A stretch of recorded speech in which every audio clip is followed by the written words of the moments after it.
Tuhan bersamamu. Dan bersama rohmu. Inilah Injil Yesus Kristus menurut Santo Matius.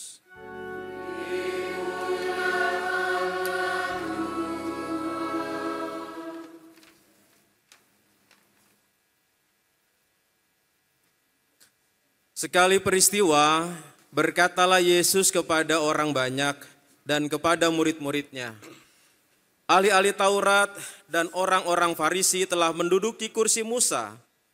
Sebab itu turutilah dan lakukanlah segala sesuatu yang mereka ajarkan kepadamu. Tetapi janganlah kamu turuti perbuatan-perbuatan mereka, karena mereka mengajarkannya, tetapi tidak melakukannya. Mereka mengikat beban-beban berat, lalu meletakkannya di atas bahu orang. Tetapi mereka sendiri tidak mau menyentuhnya.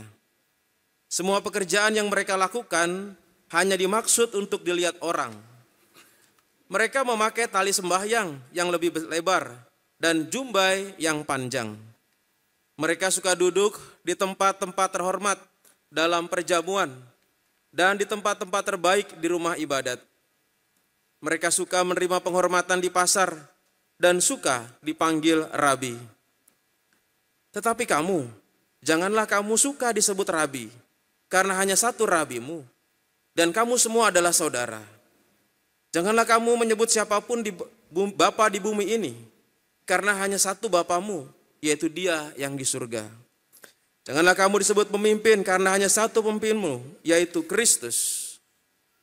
Siapa saja yang terbesar di antara kamu, hendaklah ia menjadi pelayanmu. Siapa saja yang meninggikan diri akan direndahkan, dan siapa saja yang merendahkan diri, ia akan ditinggikan.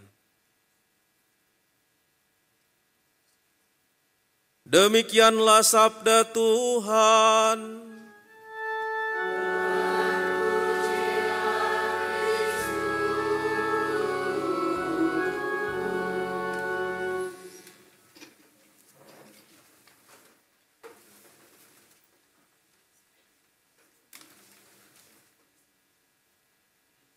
Silahkan duduk.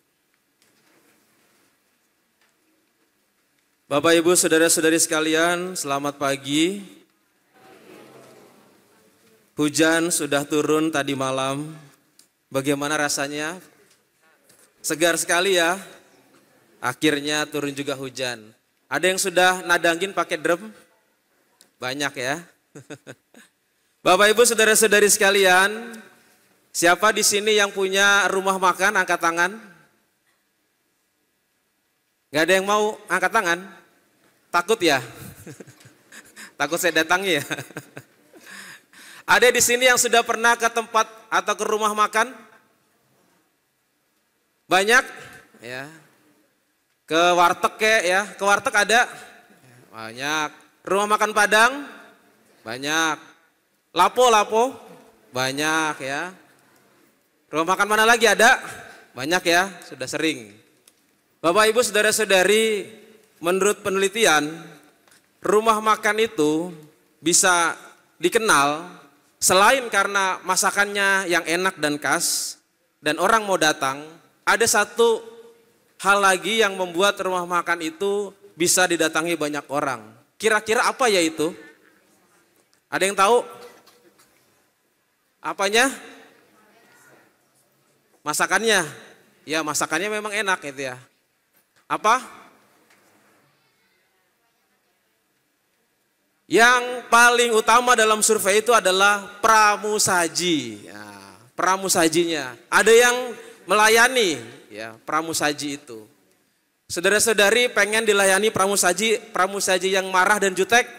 Pasti tidak mau. Dipelayani dengan pramusaji yang senyumnya lebar? Pasti mau. Nah, saudara-saudari, saya punya pengalaman makan di rumah makan ya pada waktu zaman frater. Nah, ini pramusajinya sangat baik sekali. Jadi pada waktu itu saya dengan beberapa frater yang lainnya, ini masih waktu zaman masih frater, kita dapat uang saku satu waktu akhir bulan. Biasanya kalau mahasiswa itu, uang saku itu di awal bulan itu makannya enak-enak. Jadi kita mau pergi ke rumah makan ceritanya nih. Padahal uang sakunya terbatas. 1 bulan itu cuma diberikan 110.000 ya. 1 bulan. Dan teman-teman saya ini rupa-rupanya sudah ngajak kita janjian ada 5 orang. Jalan-jalan di pejalan kaki di Kentungan itu di Jogja. Lihat kanan kiri kanan kiri kanan kiri. Teman saya memutuskan, ayo kita masuk ke rumah makan Jepang. Wah. Lalu yang satu kanan kiri teriak-teriak, ini cukup apa enggak nih? Jangan-jangan nggak cukup nih. Udah masuk aja, masuklah gitu. Nah lalu di situ ada menu-menu, ada gyoza, sashimi, origami, ya. Bukan ya, itu bukan makanan ya. Ada tempura, ya. Ada dorayaki, ya. Menunya dilihat ada harganya. Ini nggak ada gambarnya, ada menu, ada nama, ada harga, begitu ya. Rupa-rupanya teman saya ini, dia itu melihat harganya itu, waduh ini kayaknya ini mahal-mahal. Dia pilih yang tidak ada harganya. Dipilihlah Kiyoshi Sanasuke. Nah, katanya kayaknya keren gitu ya. Yang lain teman-teman saya yang udah pilih dorayaki, tempura, udah datang. Dia lama sekali, hampir 45 menit lah. Itu nggak datang-datang, langsung ditanya, Mas ini teman saya kok kok belum order, udah order kok nggak dikasih-kasih. Lalu kemudian, Mas pesan apa? Ini saya yang pesan ini, Kiyoshi Sanasuke. Dibaca lagi, ya ampun Mas, ini nama owner pemilik restoran ini. Jadi teman saya ini rupa-rupanya itu memilih pesanan yang dia tidak tahu ternyata adalah nama dari ownernya restoran Jepang itu, Kiyoshi Sanasuke. Dia pikir itu adalah makanan karena ada persis di bawahnya, tapi tidak ada harganya gitu ya. Saudara-saudari, lalu kemudian pelayan ini dengan ramah, ya sudah Mas, saya pilihkan menu yang paling enak dan paling murah, yaitu adalah oniguri katanya. Oniguri, oh yaudah oniguri diberikan. Ternyata itu adalah nasi, lalu kemudian sayur, tidak ada lauknya. Lalu kemudian, kok ini tidak ada lauknya? Oh lauknya terpisah, ternyata ayamnya dipisah. Lalu kemudian kenapa dipisah? Kata masnya itu, pelayannya itu, kalau dicampur nanti nasinya habis dimatokin ayam katanya. Itu cerita pelayan yang ramah, pelayan yang memberikan keperluan dari pelanggannya. Besok-besok ketika ada uang jajannya turun, kita makan di situ lagi. Nah saudara-saudari, coba bayangkan kalau dibandingkan dengan pelayanan yang tentu saja sesuatu yang berbeda sekali. Pernah makan di restoran Karena, ya, yang pelayannya katanya kalau datang itu dimarah-marahin. Lalu kemudian kalau pesen dijutekin. Bahkan kalau pesen juga pelanggannya marah, tambah dimarahin lagi sama pelayannya. Pernah datang ke situ? Belum ya? Nah saudara-saudari kalau datang ke situ mudah-mudahan dapat sensasi baru. Tetapi restoran itu laku juga. Ya. Nah kalau ditanya berapa orang yang pengen begitu jarang sekali. Tapi orang paling banyak surveinya itu pengen senang dilayani oleh pelayan atau pramusaji yang ramah dan bisa membantu. Ketika dipesan apalagi cepat datangnya. Enggak 1 jam, enggak 30 menit, yang penting cepat karena sudah lapar. Nah tentu dalam pelayanan itu, dalam situasi pramusaji itu, kita melihat adanya suatu kesigapan dari pramusaji itu. Menulis, melihat apa yang kurang, menanyakan, dan bahkan juga melihat lagi bagaimana pesanannya sudah sampai apa belum. Apa yang dipesan itu sudah pas apa belum. Kenapa sih saya bicara soal ini saudara-saudari pramusaji? Karena Yesus mengatakan pada hari ini dalam Injilnya, jika engkau ingin menjadi besar, hendaklah dia menjadi pelayanmu. Pelayanmu, kata pelayan itu dalam bahasa Yunaninya itu diakon. Diakon atau diakonos itu artinya adalah pramusaji, pelayan pramusaji. Nah saudara-saudari, kenapa orang harus menjadi pelayan ini? Nah, ceritanya adalah kalau kita dengarkan dalam 3 bacaan ini, Allah itu adalah owner. Allah itu adalah pemilik.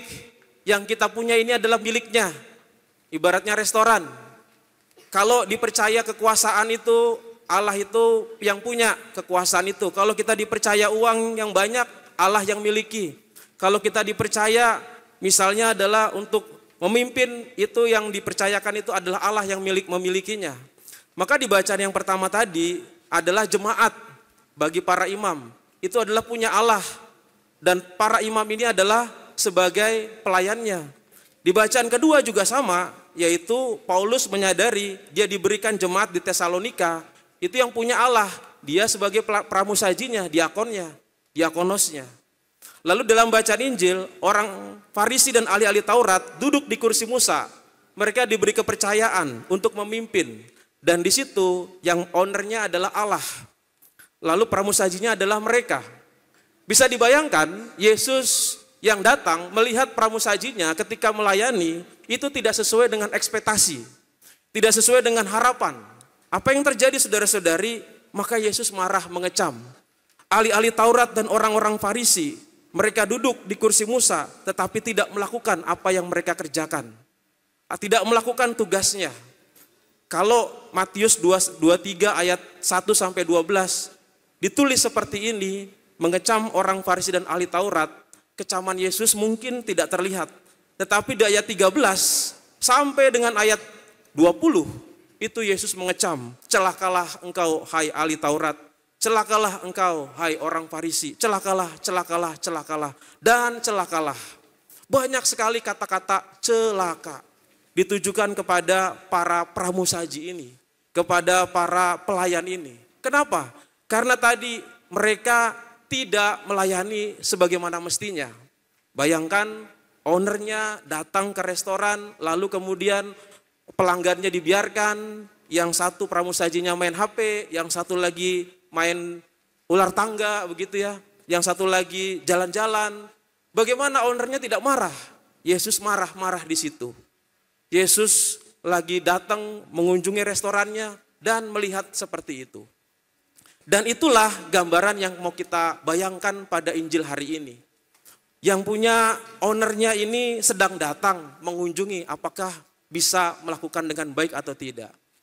Hari-hari ini kita juga diajak untuk melihat Allah itu adalah pemilik, Tuhan itu pemilik. Apa yang dimiliki oleh Tuhan dari kita, apa yang kita punya adalah milik Tuhan. Kalau kita dititipi anak, anak kita adalah milik Tuhan. Kalau kita dititipi untuk bisa memimpin, anggota itu adalah milik Allah, kita yang memimpin. Kalau kita dititipi harta, harta itu adalah milik Allah, kita yang mengelola. Kalau kita dititipi kekuasaan, Allah yang punya, kita yang mengelola. Dan tentu saja owner yang pemilik itu memiliki tujuan. Dan kita sebagai pramusaji atau pelayan mengelola supaya menjadi baik adanya. Nah saudara-saudari, bisa dibayangkan kalau seorang pelayan tidak melakukan tugasnya itu. Bagaimana apa yang menjadi suasana hati dari pemiliknya bisa kita bayangkan. Maka tidak heran kalau Yesus mengatakan celakalah, celakalah, celakalah pada ayat-ayat yang berikutnya. Maka kata Yesus katanya, jika engkau menjadi besar, ingin menjadi besar, jadilah dia pelayan. Nah kata pelayan tadi disebut dengan pramusaji itu memberikan kepada kita suatu inspirasi. Menjadi pelayan yang seperti apa? Menjadi pelayan tentu menjadi cerminan dari ownernya itu. Kalau restorannya itu terkenal, kalau restorannya itu banyak dikunjungi orang, pasti di mukanya itu sudah ada pelayannya itu yang melayani. Gambaran dari ownernya tercermin lewat para pelayannya itu. Gambaran dari wajah ownernya terlihat dari wajah para pelayannya itu atau pramusajinya itu. Nah oleh karena itu pramusaji ini memiliki tugas yang cukup berat, menjadi cerminan wajah dari ownernya. Menjadi cerminan wajah dari yang punya. Oleh karena itu, kalau kita ini adalah pramusaji, maka kita menjadi cerminan wajah kemuliaan Allah. Ketika kita menjalankan tugas dengan baik, maka wajah kemuliaan Allah tersirat di dalam wajah kita, dalam tindakan kita, dalam sikap kita, dalam kata-kata kita. Sekarang konkretnya, apa yang menjadi tugas kita? Mencerminkan wajah Allah itu tidaklah sesusah yang dipikirkan. Tidak serumit yang dipikirkan, harus mencambuk diri, ya, harus membuat puasa, bermati raga, harus berdoa sehari-harian penuh. Tidak. Paus Fransiskus sudah banyak mencontohkan, menunjukkan wajah kemuliaan Allah dengan memberikan apa yang menjadi tugas kita yang kecil-kecil. Ketika seorang ayah mencari nafkah, lalu kemudian bekerja siang dan malam untuk membayar SPP anak 1 bulan, cukup, dan membayar cicilan, itulah menunjukkan wajah kemuliaan Allah. Ketika seorang ibu yang punya bayi, dia direpotkan, malam-malam dibangunkan, pagi-pagi mencuci popok, siang-siang harus masak, disitulah dia mencerminkan wajah Allah, wajah kemuliaan Allah. Disitulah orang melayani dengan sungguh-sungguh, dan disitulah pramusaji ditantang untuk bisa melakukan tugasnya. Dan kadang-kadang menjadi pramusaji tidaklah gampang, banyak pelanggan yang juga nyeleneh, banyak pelanggan yang juga susah diatur. Tetapi bagaimana keramahan pramusaji menjadi cerminan wajah Allah.